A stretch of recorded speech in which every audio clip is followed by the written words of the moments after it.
अपने सपनों और अपनी महत्वाकांक्षाओं को पाने के लिए। मैंने जिंदगी में कई समझौते किए, सपनों को पूरा करने की कोशिश। पापा, पापा मिठाई खाओ जल्दी। जहाँ मैंने कुछ पाया वहीं मैंने अपना सब कुछ खो दिया। सपने जब पलकों पर बिछे होते हैं ना तो बहुत ही खूबसूरत होते हैं। मैंने जिन पर सबसे ज्यादा भरोसा किया ना उन्होंने ही मुझे रौंद दिया। अच्छी तरह से जानती हूँ कि आपका सपना छोटा हो या बड़ा, उसकी एक कीमत होती है। और मैंने जिंदगी से यही सीखा है कि अगर कुछ पाना है तो बस पाना है, फिर उसकी कोई भी कीमत क्यों ना चुकानी पड़े। क्या आप मोटापे से परेशान हैं? क्या इसकी वजह से आपको शर्मिंदा होना पड़ता है? क्या लोग आपका मजाक उड़ाते हैं? तो बस अब बहुत हुआ। अब आपको शर्मिंदा होने की कोई जरूरत नहीं, क्योंकि इंस्टा शेप स्लिमिंग सेंटर में आपकी प्रॉब्लम का 100% सोल्यूशन है, वो भी पूरी गारंटी के साथ। तो फोन उठाएं और कॉल कीजिए और पाएं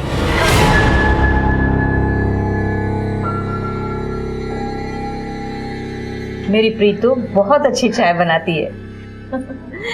बेटा प्रीतु, चाय तो ले आना। आई मम्मी।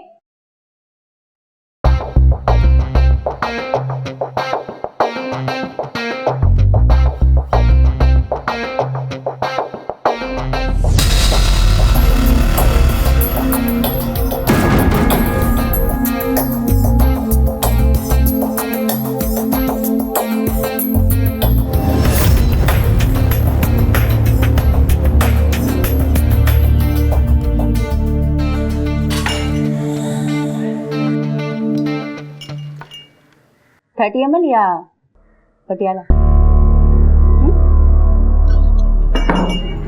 क्या है मम्मी? मैंने तुझे चाय लाने को बोला था ना। ये क्या तमाशा कर रही है? ये क्या चल रहा है? क्या हमें बेइज्जत कराने के लिए बुलाया था यहाँ पे? बेइज्जत? बेइज्जती उनकी होती जिनकी कोई इज्जत हो।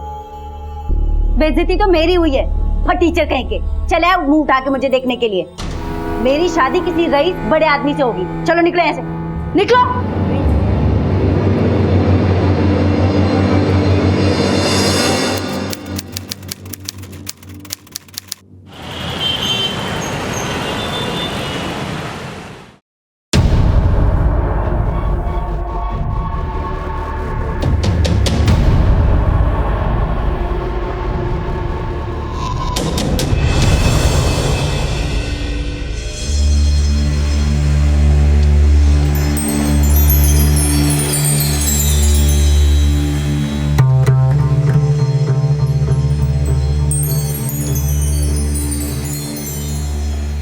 एक बार नजर मार के देख तो लो, कैसी लग रही?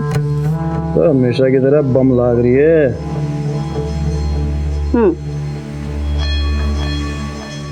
बिना देखे ऐसे कह रही बम लग रही।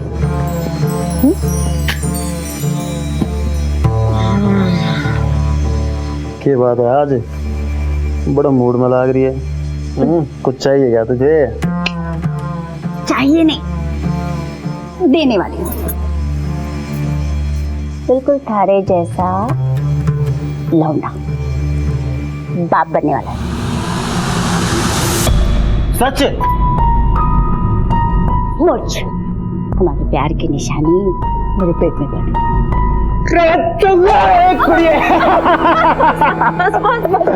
अरे खुश कर दिया। अब देखना, बस सबको पार्टी दूंगा। पहले तो गैंग वालों को लड्डू खिलाऊंगा। फोन करता हूँ अभी। बस बस, ज़रा खुश मत हो अभी, धीरे बोलो। वैसे भी तुम्हारे बहुत सारे दुश्मन हैं, पिंटू पांडे। बात तो सही कह रही है तू।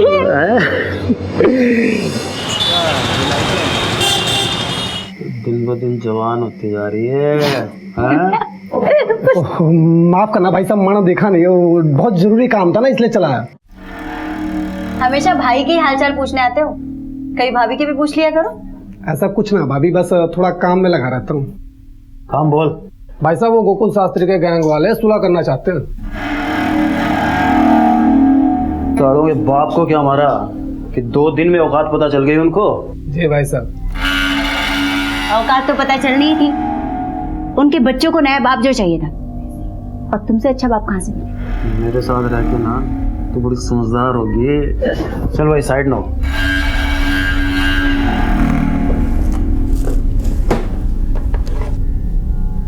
अरे प्रीतो, हाँ ये रख, और मैं बच्चों का नामकरण करके आता हूँ।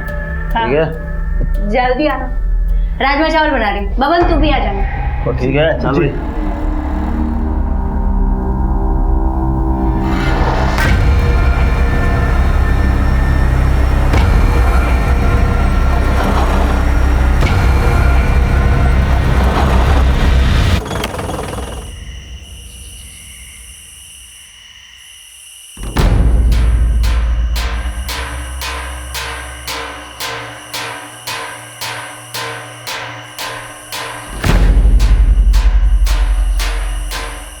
भाई यहाँ तो कोई नजर ही नहीं आ रहा।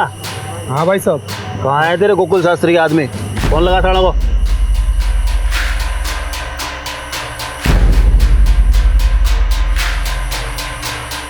भाई साहब कोई फोन ही नहीं उठा रहा। भाई कुछ गड़बड़ लग रही है मुझे। चल भाग भाग भाग यहाँ से, भाग।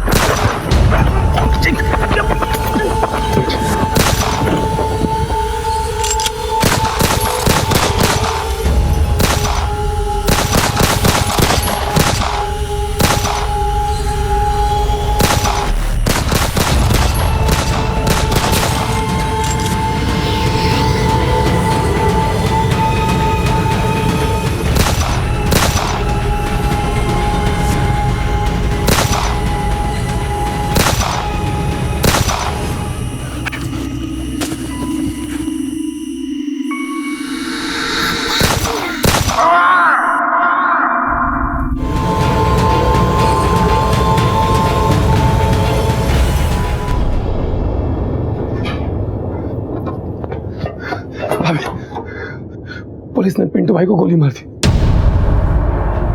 मैं बहुत मुश्किल से अपनी जान बचा के निकला हूं। किसी कमीने ने मुखबरी कर दी साहब। भाभी अभी हमें यहाँ से निकलना पड़ेगा। गोकुल के गैंग वाले हमें हर जगह ढूंढ रहे हैं और पुलिस भी कभी भी यहाँ पहुंचती होगी।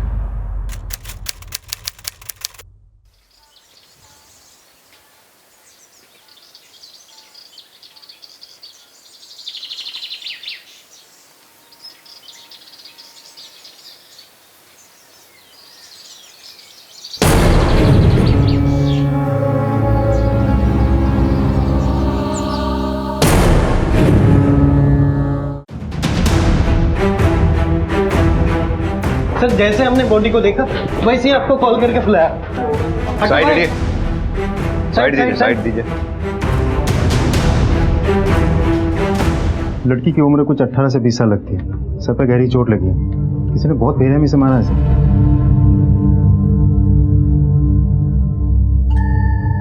मुझे एरिया सील करवा पड़ेगा।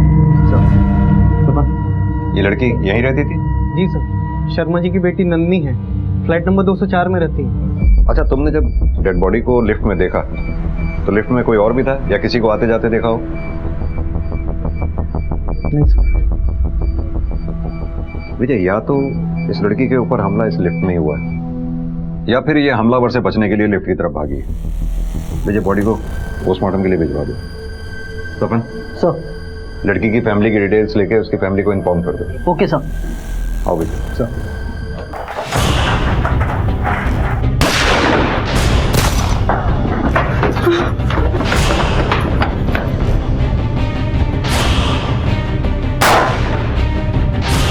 तो भाभी चलो यहाँ से निकलना पड़ेगा।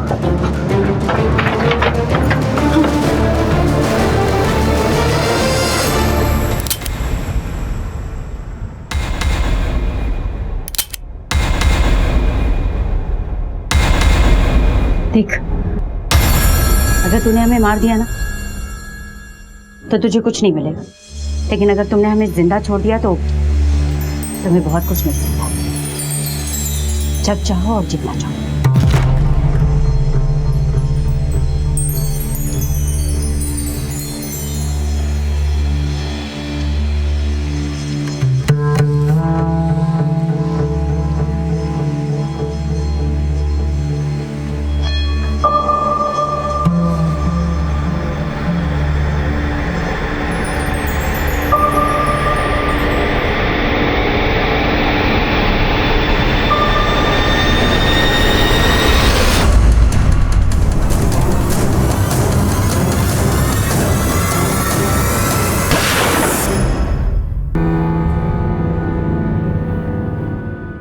क्या हुआ ऐसे क्यों बोल रही? जान है तो जान।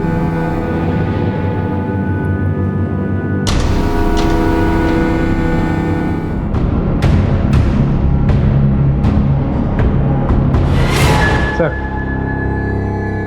टेबल पे खाने की प्लेट एक है और खाना भी उसने आधा खाया है। आई थिंक वो जो खाना खा रही थी हमला तभी हुआ होगा। भैया इस पूरी बिल्डिंग के, मेन गेट के, इस फ्लोर के सबके सीसीटीवी फुटेज चेक करो, पता चल जाएगा उस दौरान घर में कौन आया कौन गया। सब इस लड़की की फैमिली से कांटेक्ट करने की कोशिश करते रहो। सर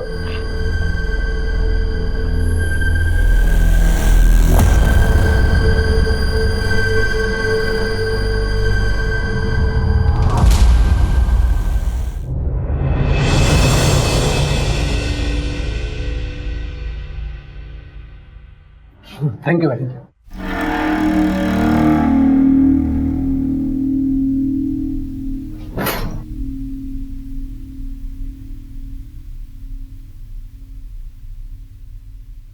अभी अरे अभी बैठो यहाँ पे। भाभी आपको घबराने की कोई जरूरत नहीं। जब तक मैं आपके साथ हूँ आपका कोई कुछ नहीं बिगाड़ पाएगा और मैं आपके साथ हमेशा रहूंगा। आप चिंता करना छोड़ दीजिए। सर उनकी फैमिली में कोई शादी थी, इसलिए शर्मा जी और उनकी मिसेस 2 दिन पहले ही रोहतक निकल गए थे। आप कब से जानते हैं इनको? नंदनी जब 3 साल की थी तब शर्मा जी यहाँ पे शिफ्ट हुए थे। ये नंदिनी के पापा काम क्या करते? वो अकाउंटेंट है बिजली विभाग में। आप लोगों में से किसी ने नंदिनी के घर किसी को आते जाते देखा हो? नहीं सर। या नंदिनी की किसी से बात हुई हो? नहीं सर। सर कल रात लगभग 10 बजे नन्नी मेरे घर आई थी।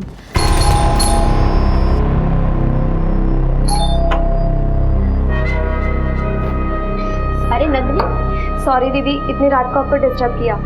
वो मेरे पास सुबह सैलेड के लिए खीरा नहीं है, अगर आपके पास है तो दे दीजिए ना प्लीज। हाँ मैं लाती हूँ। सर इतनी प्यारी और जोली नेचर की लड़की के साथ ऐसा कुछ हो सकता है? मुझे तो यकीन ही नहीं हो रहा है।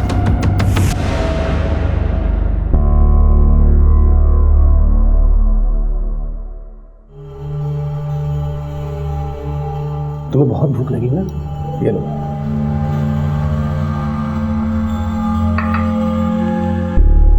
तो मेरा कितना ध्यान रखता है ना। अगर तू नहीं होता तो पता नहीं मेरा क्या होता। कुछ भी बोलती हो आप चुपचाप खाना खाइए, ठीक है? बबन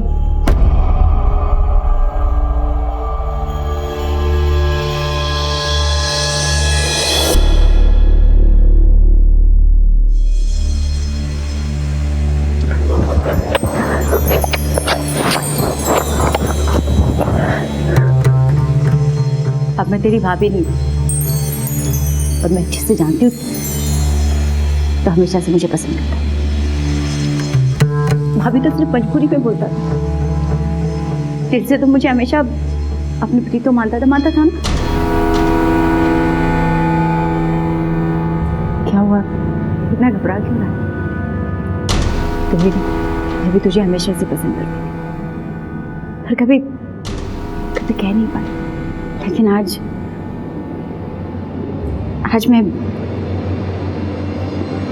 मैं भी तुझसे बहुत पहले कहना चाहता था, तब से ये बात मेरे हालत लगती थी। मैं भी तुझसे बहुत प्यार करता हूँ, तेरे बिना नहीं रह सकता।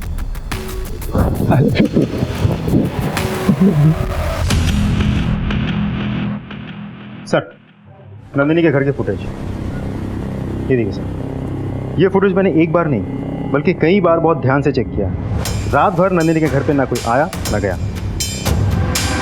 ऐसा कैसे हो सकता है विजय? कहीं ऐसा तो नहीं जिसे हम सीसीटीवी फुटेज में ढूंढ रहे हैं वो घर में किसी और रास्ते से अंदर घुसा हो, जैसे पाइप से चढ़ के या खिड़की के जरिए?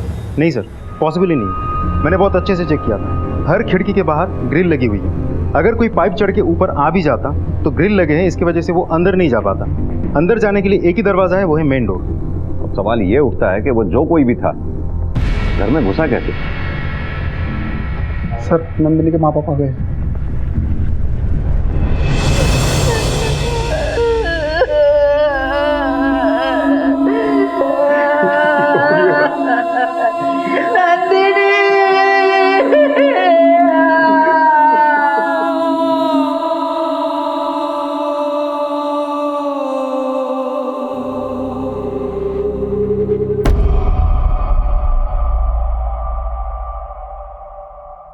आप लोगों की किसी से कोई दुश्मनी है, झगड़ा या नंदिनी का?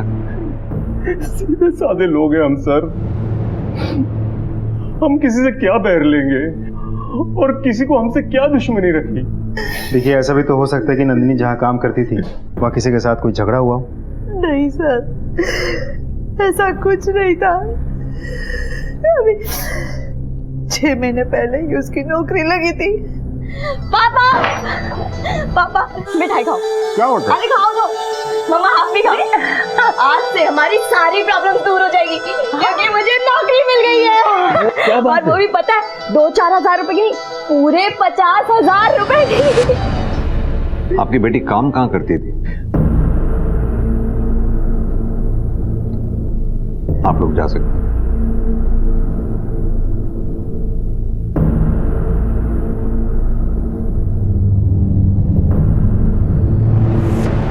विजय, कुछ तो जरूर हुआ होगा जिस वजह से नंदिनी की जान गई, उसका इतनी बेरहमी से कत्ल हुआ। एक काम करो, नंदिनी के सारे दोस्तों से पूछताछ करो, पता करो क्या नंदिनी के माँ बाप वाकई उस दिन शादी में गए थे। सर, आपको लगता है इसमें नंदिनी के माँ बाप का हाथ हो सकता है? फिलहाल तो कुछ भी नहीं कहा जा सकता, लेकिन हमें हर एंगल चेक करना होगा, कुछ भी छूटना नहीं चाहिए। सर, पुलिस ने नंदिनी की मौत से जुड़े हर पहलू को जांचना शुरू किया, लेकिन उनको कोई ठोस दलील नहीं मिल रही थी। अब तक की मिली जानकारी से इतना तो साफ था कि नंदिनी की जिंदगी में कुछ तो रहस्यमय चल रहा था। पुलिस हर सबूत और बयान का बारीकी से मुआयना कर रही थी। सर, हमने नंदिनी के दोस्तों से, फैमिली से, आस पड़ोस वालों से पूछताछ की, लेकिन हमें ऐसा कुछ भी नहीं मिला जिससे हम किसी पे शक कर सकें। उसका किसी के साथ कोई अफेयर भी नहीं था। सर, जब से उसने वजन कम किया था उसको मेकअप का और कपड़ों का नया शौक चढ़ा था। बाकी सब कुछ पहले जैसे ही चल रहा था। और मैंने उसके माँ बाप के बारे में पता किया, वो लोग शादी में वाकई रोहतक गए। विजय, ये नंदिनी जहाँ काम करती थी वहाँ इंक्वायरी करो, शायद वहाँ से कोई इन्फॉर्मेशन मिले। सर, नंदिनी शर्मा की पोस्टमार्टम रिपोर्ट आ गई।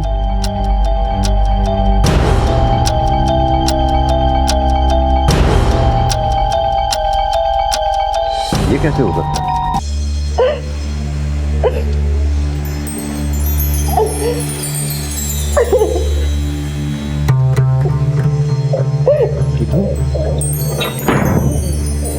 क्या हुआ तुझे? क्यों रो रही है? बोलना तो क्या हुआ? बोल जी, क्या हुआ? क्यों रो रही है?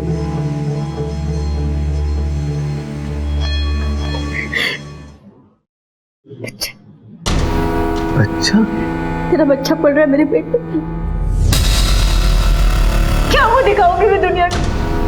किसी और की विधवा और किसी और का बच्चा पेट में लिए घूम रही हूँ। एक दिन तू भी मुझे छोड़ के चला जाएगा, ये सोचकर डर लगता है। देख मेरी बात सुन, मेरे पर भरोसा, मैं तुझे और अपने बच्चे को छोड़ के कहीं नहीं जाऊंगा। मैं हमेशा तेरे साथ रहूंगा, मैं हमेशा तेरे साथ रहूंगा।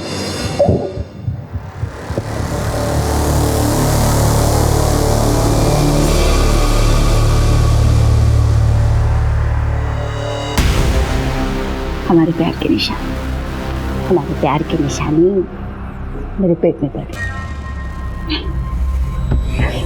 तो मेरी प्रीतो। क्या डॉक्टर, कोई ऐसा क्यों करेगा? और नंदिनी ऐसा क्यों करेगी? अपने आप को ऐसे घाव कोई क्यों देगा जिससे उसकी मौत हो जाए?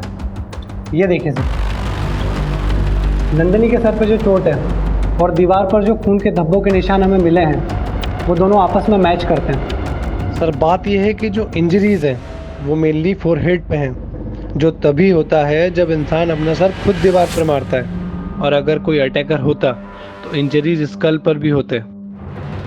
यानी कि नंदिनी ने अपना सिर खुद दीवार से पटका। हमारी इंक्वायरी में जहाँ तक हमें पता चला है, नंदिनी ऐसी लड़की नहीं थी कि वो आत्महत्या कर ले, और ना ही उसे कोई दिमागी बीमारी थी। बिल्कुल कर सकता है सर, इन मेडिकल ड्रग्स की वजह से। जिस मात्रा में ये नंदिनी के शरीर में पाई गई हैं, उस हालत में इंसान कुछ भी कर सकता है। सर, नंदिनी के माँ बाप ने हमें नंदिनी का जो विजिटिंग कार्ड दिया था वो तो फेक है। उस नाम की कोई कंपनी है ही नहीं, और उस एड्रेस पे जो बिल्डिंग का नाम लिखा था वो तो खंडर बन चुकी है। और नंदिनी ऐसा कर क्यों रही थी? अपने माँ बाप से झूठ क्यों बोल रही थी? उसका तो कोई अफेयर भी नहीं था जिसे छुपाने के लिए वो ऐसा करे। क्या नंदिनी दोहरी जिंदगी जी रही थी? विजय, काम करो, इस नंदिनी की सारी इंफॉर्मेशन निकालो। कहाँ जाती थी, किससे मिलती थी, अकाउंट डिटेल्स वगैरह वगैरह। मुझे लगता है कहीं कुछ ऐसा है जो अभी तक हमारे सामने नहीं आया। नंदिनी को कोई नशे की लत नहीं थी सर, आप उसे बदनाम कर रहे हो। देखिए, हम उसे बदनाम नहीं कर रहे। ये नंदिनी की पोस्टमार्टम रिपोर्ट है, जिससे साफ साफ जाहिर होता है कि नंदिनी के शरीर में भारी मात्रा में ड्रग्स मिले। देखिए, बच्चे जब बड़े हो जाते हैं बहुत सी बातें अपने माँ बाप से छुपाने लगते हैं। हो सकता है नंदिनी ने ये नशे की बात भी आप लोगों से छुपाई हो, जिसकी वजह से उसकी जान गई। अब हमें पता ये करना है कि नंदिनी को ये मेडिकल ड्रग्स कहां से मिले जिनकी उसे लत लगी थी। और तो और नंदिनी के ऑफिस का जो आपने विजिटिंग कार्ड हमें दिया था उसका एड्रेस भी फेक है, ना तो उस नाम की कोई कंपनी और ना ही कोई बिल्डिंग। आपको जरूर कुछ गलतफहमी हुई है। वो भला ऐसा क्यों करेगी? नंदिनी का किसी बीमारी का इलाज चल रहा था इन दिनों? नहीं सर, इलाज तो नहीं, पर हाँ वजन घटाने के लिए उसने स्लिमिंग क्लिनिक ज्वाइन किया था।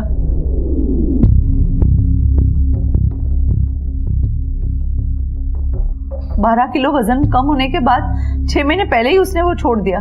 उसके बाद उसे नई नौकरी मिली थी। नाम क्या है उस क्लिनिक का? Insta chef weight loss clinic. Nandini बचपन से थोड़ी मोटी थी, लेकिन बड़े होते होते उसे इस मोटापे से टेंशन होने लगी। कोई उस पर हंसता तो कोई उसको टोकता, वो बहुत दुखी हो जाती थी। सर, ये रही मेरी नंदिनी की तस्वीर। क्लिनिक जाने के बाद उसका वजन तेजी से घटने लगा।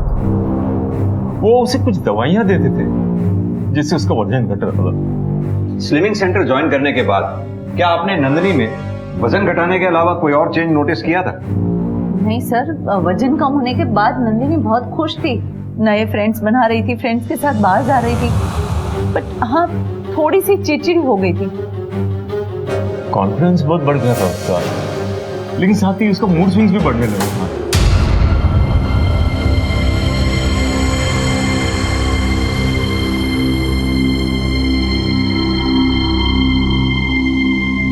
नंदिनी, क्या बात है बेटा?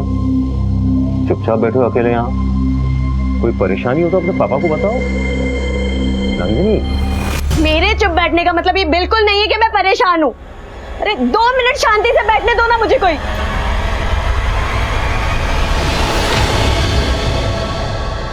एक बात बताइए, नंदिनी का खर्चा कैसे चलता था? पैसे तो उसके पास होते ही थे।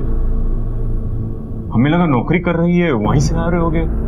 कुछ समझ में नहीं आ रहा है वो क्या कर रही थी।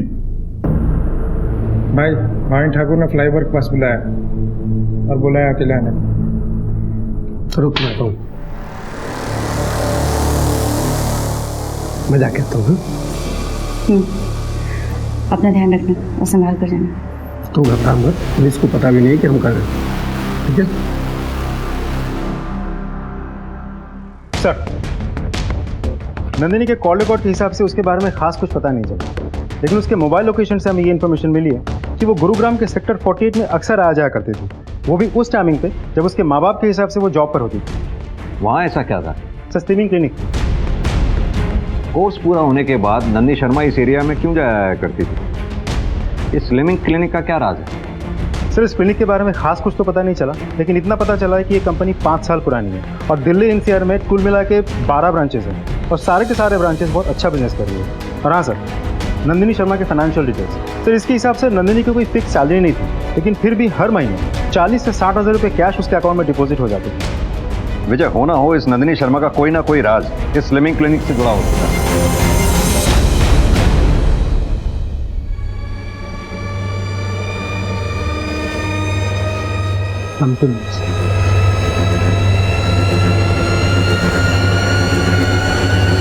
यस सर, अभी आपको किससे मिलना है? यहाँ का मैनेजर कौन है? उनसे मिलना है। Okay, 1 second.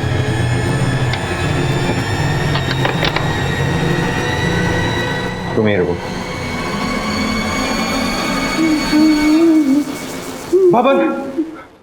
बबन मारा गया। पुलिस ने हमें फंसाया था वहां पे। पुलिस यहाँ कभी भी आ सकती है, हमें तुरंत यहाँ से निकलना होगा।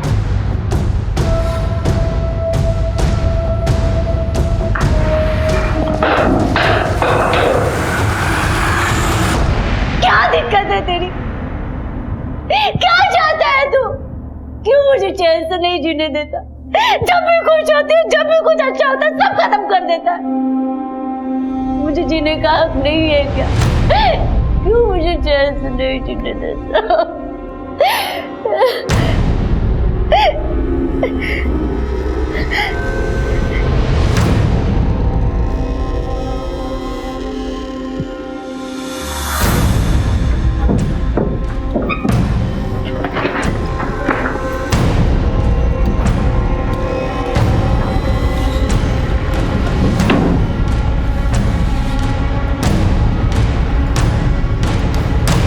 अभी आप कहाँ जाओगे? पता नहीं, लेकिन पुलिस के हाथ नहीं आऊंगी। खुद को इतना मजबूत, इतना ताकतवर बनाऊंगी कि पुलिस मेरे आगे पीछे घूमे, और कभी टकराए भी ना तो मैडम कह के बुलाए।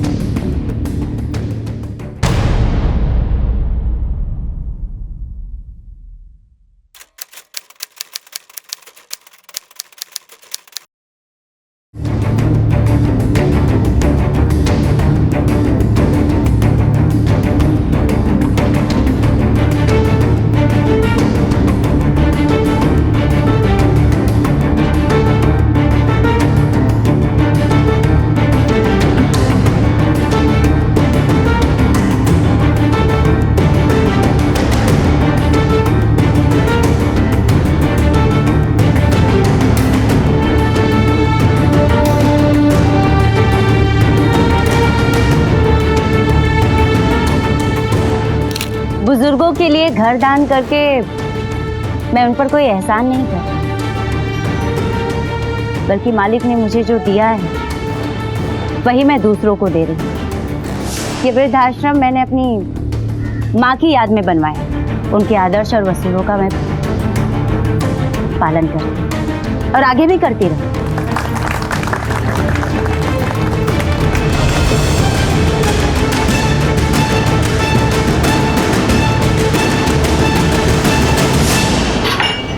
थर्टी अमल या पटियाला, हमारे प्यार की निशानी मेरे पेट में। ये रख, और मैं बच्चों का नामकरण करके आता हूँ। पुलिस ने पिंटू भाई को गोली मार दी। मैं तुझसे बहुत प्यार करता हूँ।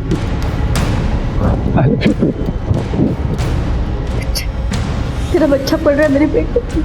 बबन मारा गया, पुलिस ने हमें फंसाया था वहां पे। पुलिस यहाँ कभी भी आ सकती है। पुलिस के हाथ नहीं आऊंगी। खुद को इतना मजबूत, इतना ताकतवर बनाऊंगी कि पुलिस मेरे आगे पीछे को। कल तक पुलिस से मुंह छुपाए फिर रही प्रीत आज इस मकाम तक कैसे पहुंची? उसका कद इतना बुलंद कैसे हो गया? नंदिनी की मौत की तफ्तीश कर रही पुलिस टीम ने अब एक नया पैंतरा आजमाया। अब इंतजार था किसी ठोस सबूत के हाथ लगने का। Hello sir, my self Priyanka Nath. How may I help you? हमें नंदी शर्मा के बारे में आपसे कुछ बात करनी थी। 6 महीने पहले पेशेंट थी वो आपकी। Please have a seat. जब नंदिनी के बारे में सुना तो बहुत बुरा लगा। मेरा तो दिल ही बैठ गया था जब मुझे पता चला। हमने तो उसके घर पे कंडोलेंस हैम्पर भी भेजा था। एक बात बताइए, वजन घटाने के लिए आप अपने पेशेंट्स को लाइसेंस पिल्स देते हैं? पिल्स? नहीं तो, हम तो उन्हें मल्टीविटामिन देते हैं। बल्कि ये पिल्स के तरीके तो हम उन्हें सजेस्ट भी नहीं करते, क्योंकि जितनी जल्दी इससे वेट लॉस होता है उतनी ही जल्दी वापस बढ़ता भी है। हम एकदम साइंटिफिक तरीके से ट्रीटमेंट करते हैं। आइए मैं आपको दिखाता हूँ।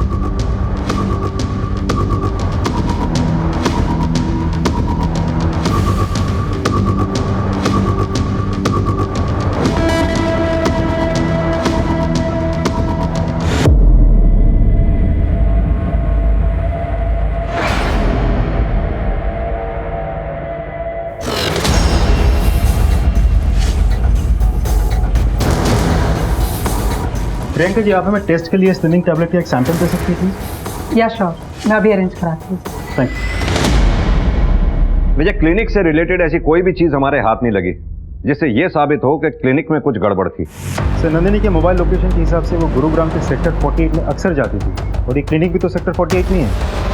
लेकिन इससे यह तो साबित नहीं होता कि वो गुरुग्राम के सेक्टर 48 में क्लिनिक में ही जाती थी। ये भी तो हो सकता है वो सेक्टर 48 में अपने किसी दोस्त के यहाँ जाती है। रही बात पैसों की जो उसके अकाउंट में डिपॉजिट होते थे, हो सकता है वो ड्रग पेडलिंग से रिलेटेड हो, तभी उसने उस दौरान पार्टीज में आना जाना शुरू कर दिया था। विजय, काम करो, नंदिनी के सारे दोस्तों से पूछताछ करो। सर, हो जाएगा सर जी, हो जाएगा, बिल्कुल हो जाएगा, आप बोलिए तब। चलो खाना खा लो बच्चा। नहीं, थोड़ा मोबाइल खाना खा लो। नहीं जाऊंगा। दिव्या, क्या बदतमीजी है ये? हाँ, दोबारा किसी लड़की या आंटी से ऐसे बात की ना तो खाल खींच लूंगी। सॉरी बोलो आंटी को।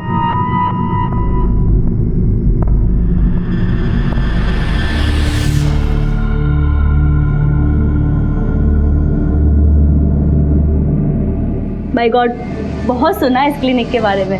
मेरा वजन भी कम हो जाएगा ना? पता है, लोग मुझे फैटी, मोटी, पता नहीं क्या क्या बोल के चढ़ाते हैं। अगर ऐसे ही चलता रहा तो कैसे मेरी शादी होगी? कैसे नहीं होगी तुम्हारी शादी? बिल्कुल होगी। और ये शादी क्या चीज़ है? एक बार हमारे साथ जुड़ने के बाद तुम्हारी भी जिंदगी बदल जाएगी, बाकी लड़कियों की तरह। सच? बिल्कुल।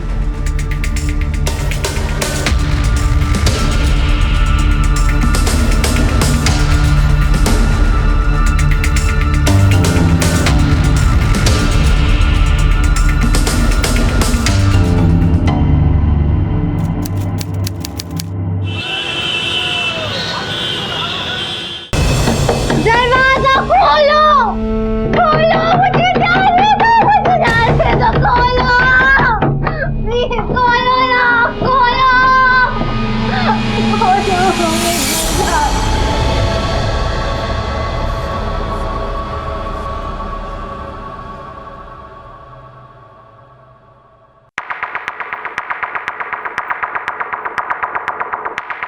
कुछ मिला? नहीं सर, अभी तक तो सब कुछ नॉर्मल लग रहा है, पर एक बात है जो मुझे थोड़ी सी अजीब लगी। वो प्रियंका किसी लड़की से दवाइयाँ खाने की बात कर रही थी और किसी छोटी पंजाबन से मैडम मैडम बोल के पुलिस के आने की बात भी कर रही थी। मैंने पुलिस को समझाकर वापस भेज दिया है। मैडम, छोटी पंजाबन हमारे लिए सिर्फ एक नाम नहीं है, हमारे लिए आइडल है और हम आपके नाम पर कोई आंच नहीं आने देंगे। जी। ओह, आई एम सॉरी। सब ठीक? ठीक, तुम उस पर नजर बना रखो। जी सर। सर,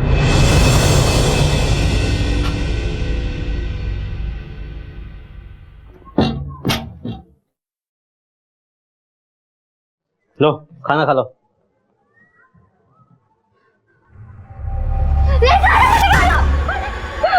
जाने दो ना, प्लीज बाहर जाने दो, जाना है मुझे।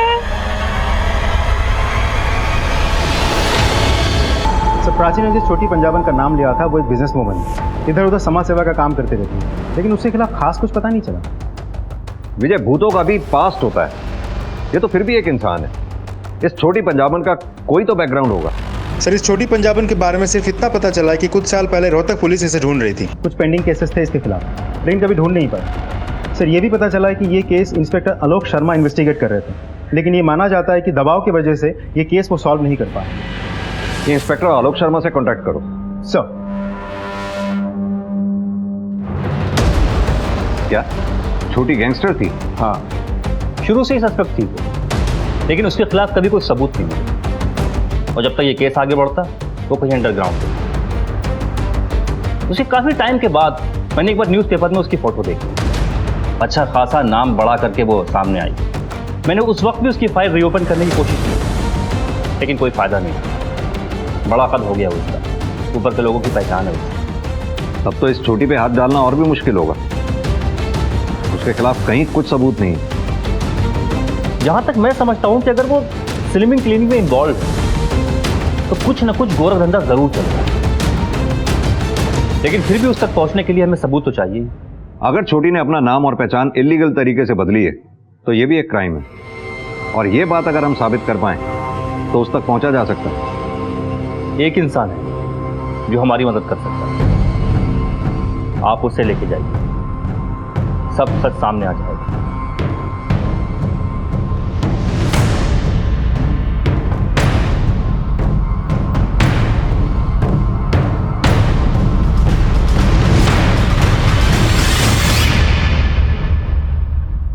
क्या हुआ, ऐसे कैसे गुस्से चले आ रहे हैं आप लोग? आपसे कुछ बात करनी थी। पर मुझे कोई बात नहीं करनी? हमसे नहीं करनी, लेकिन इनसे तो करनी होगी।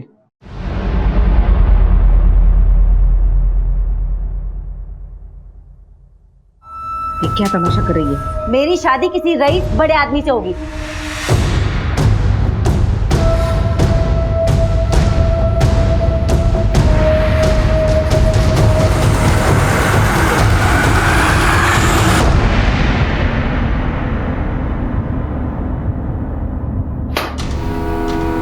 इतने साल गैंगस्टर बने रहने के बाद अचानक समाज सेविका बन गई। कमाल का हृदय परिवर्तन है, नहीं? पहले पिंटो के साथ, फिर बब्बन के साथ, फिर अचानक अंडरग्राउंड। अब इतने सालों बाद गुरुग्राम में समाज सेविका और बिजनेस वुमन बनकर बाहर आई। कहां से आया इतना पैसा? क्या गोरख धंधा चल रहा है उस स्लिमिंग क्लिनिक में? क्या लेना देना है तुम्हारा उससे? अगर मैं गैंगस्टर तो आप पुलिस वाले, आप लोग क्या है? क्लिनिक से जुड़ी एक लड़की ने अपनी जान ले ली है। उसके शरीर से हमें हेवी मात्रा में ड्रग्स मिले हैं। कुछ रोशनी डाल सकती है आप? क्लिनिक में 50 लड़कियां आती हैं सर। वो बाहर जाकर क्या गुल खिलाती है उससे मेरा क्या लेना देना? और रही बात आपके सवालों की, तो उसके जवाब देना ना तो मैं जरूरी समझती हूँ और ना ही वो मेरी मजबूरी है। लेकिन हमारे लिए जरूरी है, क्योंकि ये बात तुम बहुत अच्छी तरह से जानती हो कि हम अगर अपने पे आ गए तो सच गुलवाई लेते हैं। 4 घंटे हैं तेरे पास सोचने के लिए। सोच लो, मर्जी से बोलोगी या आओ भगत करा के?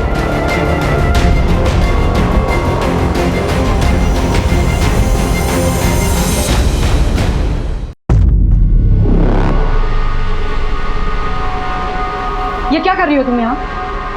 कुछ नहीं मैम, वो किसे पूछकर तुम मेरे कैबिन में आई? और ये लैपटॉप में क्या कर रही थी तुम? और वो क्या छुपा रही हो? यहाँ दो।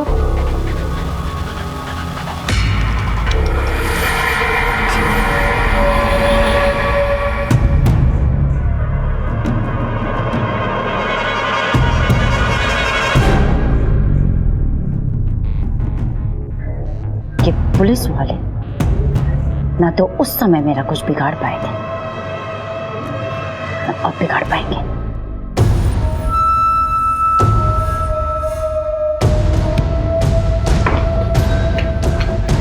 मैम पुलिस क्या हो? मैम पुलिस मुझे फंसाना चाहती है मैम। झूठा केस बनवाने के लिए मेरी ऐसी हालत कर दी। मेरी आप लोगों से विनती है कि आप लोग मेरी मदद करिए, इस केस को लेके जाइए। देखिए पुलिस वाले क्या जुल्म कर रहे हैं। लेकिन सर, जी सर, कमिश्नर साहब का फोन था। ये मामला नेशनल मीडिया ने उछाल दिया। ये छोटी पंजाबन बहुत चालू चीज निकली, गेम खेल गई हमारे साथ। अब इसे छोड़ने के अलावा हमारे पास कोई चारा भी नहीं है। सर, बाहर पूरी मीडिया जमा है। वो लोग इस केस को ऐसे दिखा रहे हैं जैसे कि गलती हमारी हो, और प्राची को भी क्लिनिक से निकाल दिया गया है। सर, कुछ समझ में नहीं आ रहा है हम करें तो क्या करें। किसी के खिलाफ हमारे हाथ कोई सबूत नहीं है। अब नंदिनी की मौत का राज खुलेगा कैसे? मैडम, मैंने ही आपको फ़ोन किया था। मेरी बेटी लापता थी। मैंने उसकी मिसिंग कंप्लेंट भी लिखवाई थी, लेकिन जब से मेरी बेटी वापस आई है, अजीब सी हो गई है। वो हमेशा ड्रग्स के लिए परेशान रहती है। मैंने बहुत कोशिश की उसकी ड्रग्स की लत छुड़ाने की, लेकिन कोई फ़ायदा नहीं हुआ। मेडिकल रिपोर्ट से पता चला है कि तुम्हारे ब्लड में कुछ ड्रग्स के ट्रेसेस पाए गए हैं, और तुम्हारे पापा का कहना है कि तुम्हारी ड्रग्स की लत छुड़वाने के लिए उन्होंने तुम्हें कमरे में बंद करके रखा था। क्या ये सच है? ये ड्रग्स की लत तुम्हें कैसे लगी? कौन देता था तुम्हें ये ड्रग्स?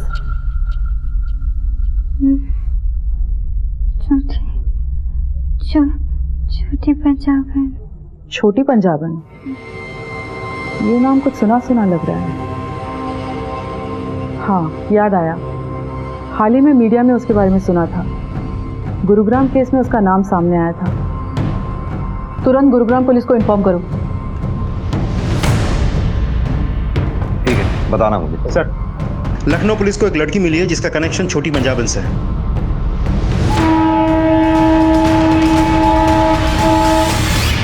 कुछ साल पहले मैं अपने बॉयफ्रेंड के साथ भाग गई थी, क्योंकि मुझे पता था पापा नहीं मानेंगे।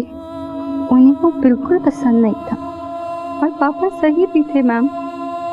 वो मुझे भगा कर ले गया और मुझे छोटी पंजाबन को बेच दिया उसने मुझे एक कमरे में बंद करके रखा और मुझसे जबरदस्ती धंधा कराने लगी। क्या हुआ? अरे पगली, तुझे मालूम नहीं इस धंधे में ना पैसा ही पैसा है। दर्द होता है ना, चल ये ले। कुछ दिन दवाई खा के काम चला ले, फिर धीरे धीरे आगे बढ़ जाए। ले ले ले। दवाई के नाम पे मुझे ड्रग्स की लत लगा दी।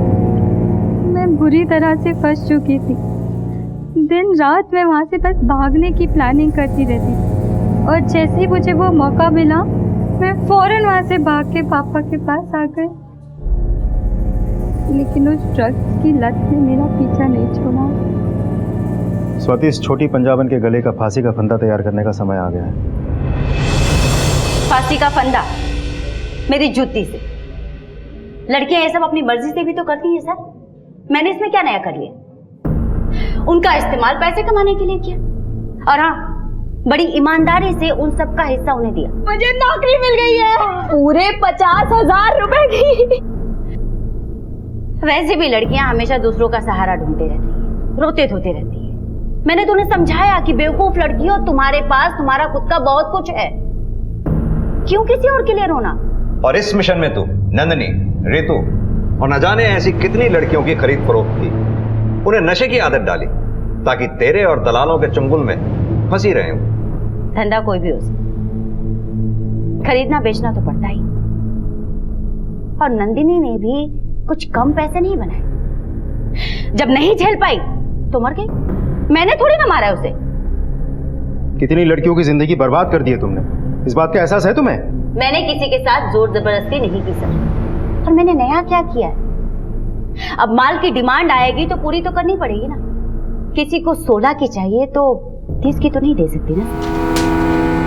अब जिस फ्लो से अब तक इतनी बातें कही हैं, उसी फ्लो में सच भी बोल दे, वरना इसका हाथ अगर अपने फ्लो में चला तो कोई भी ड्रग तेरा दर्द कम नहीं कर पाएगी। पिंटू की डायरी से मुझे बहुत से बड़े बड़े नेताओं और बिजनेसमैन के बहुत सारे छिपे हुए राज। मैंने उन्हें धमकाकर अपने लिए एक नया नाम और पैसा इकट्ठा किया। जगह जगह पर मेरी क्लिनिक चलती है सर। बहुत सी लड़कियां आती जाती हैं, उनमें से मुझे जो पसंद आती थी लगता था कि अच्छी है, अच्छे पैसे मिलेंगे। उन्हें लालच देकर मैं अपने धंधे में ले लेती थी। और यकीन मानिए सर, उसके लिए मुझे बहुत ज्यादा मेहनत नहीं करनी पड़ती थी। बहुत सी तो ऐसे ही रोते धोते आ जाती थी खुद ही। अच्छा हुआ तूने खुद सच बोल दिया। अब तेरे उन्हीं आकाओं को तेरे साथ यहीं सलाखों के पीछे बंद करेंगे।